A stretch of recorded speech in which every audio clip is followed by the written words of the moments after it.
নমস্কার বন্ধুরা, মে মাস শেষ হতে না হতেই রাজ্য সরকারি কর্মচারীদের অ্যাকাউন্টে বেতন ঢুকতে শুরু করে দিয়েছে।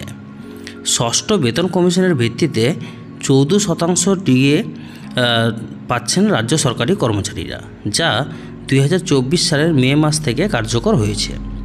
সেই পরিস্থিতিতে রাজ্য সরকারি কর্মচারীদের অ্যাকাউন্টে এবার বর্ধিত হারে ডিএ ঢুকেছে, ফলে বেড়েছে বেতনের অঙ্কটাও। গত 1 মার্চ রাজ্য অর্থ দপ্তরের তরফে বিজ্ঞপ্তি প্রকাশ করে জানানো হয়েছিল 2024 সালের 1 মে থেকে রাজ্য সরকারি কর্মচারী, শিক্ষক, শিক্ষাকর্মী, পঞ্চায়েতের কর্মী, পুরসভার কর্মীদের 4% ডিএ বাড়ানো হচ্ছে।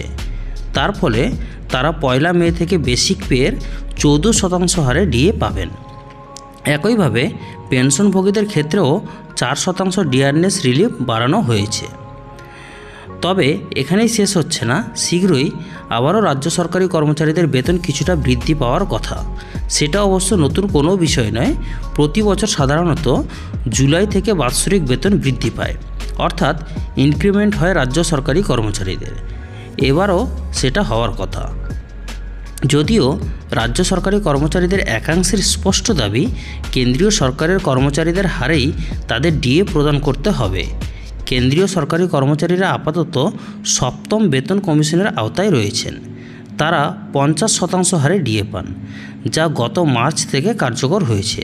সেই সঙ্গে ডিএ 50% ছুঁয়ে ফেলায় হাউস রেন্ট অ্যালাউন্স সহ একগুচ্ছ ভাতা বৃদ্ধি পেয়েছে। সেই সবের মধ্যে আগামী জুলাইয়ে সুপ্রিম কোর্টে পশ্চিমবঙ্গের রাজ্য সরকারি কর্মচারীদের বকেয়া ডিএ মামলা উঠবে।